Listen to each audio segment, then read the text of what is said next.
چند باتیں میں کچھ نظریاتی نوعیت کی کروں گا، اس کے بعد چند عملی باتیں کر کے انشاءاللہ میں بات ختم کر دوں گا۔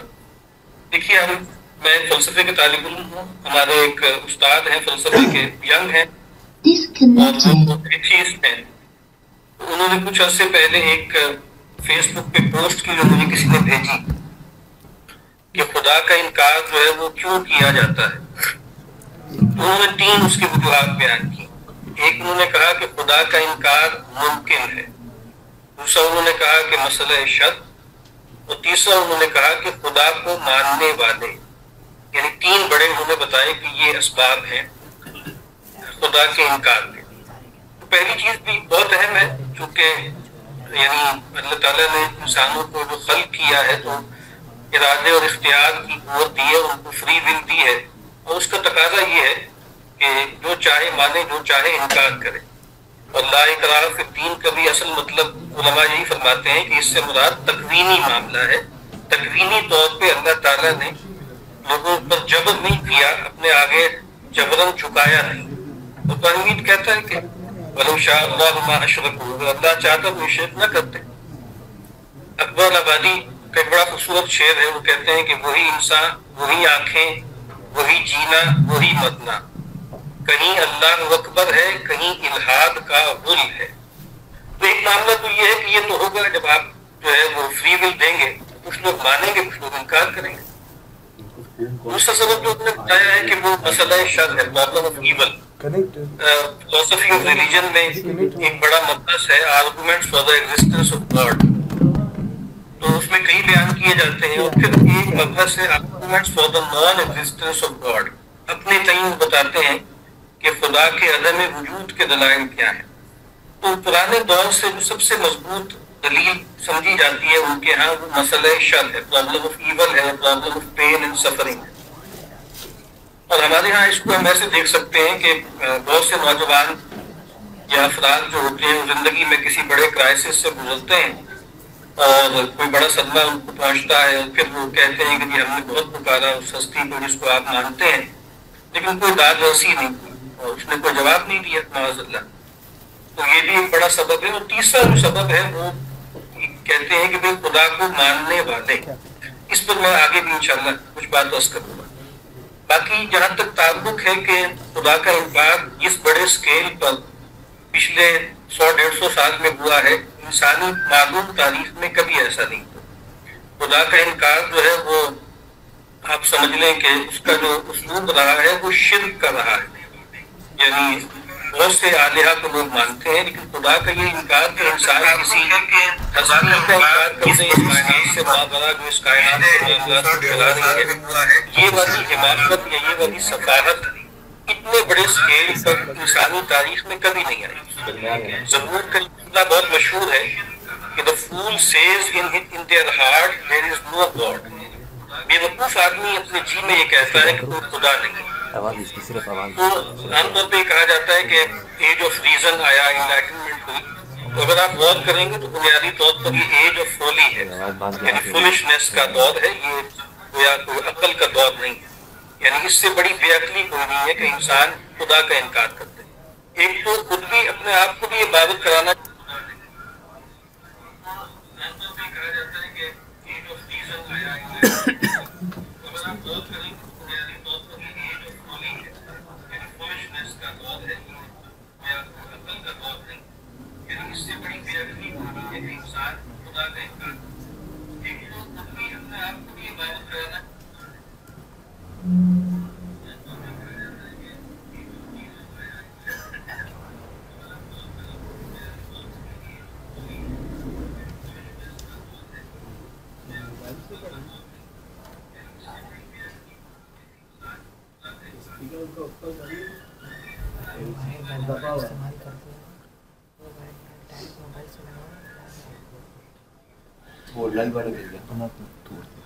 موبائل کس کا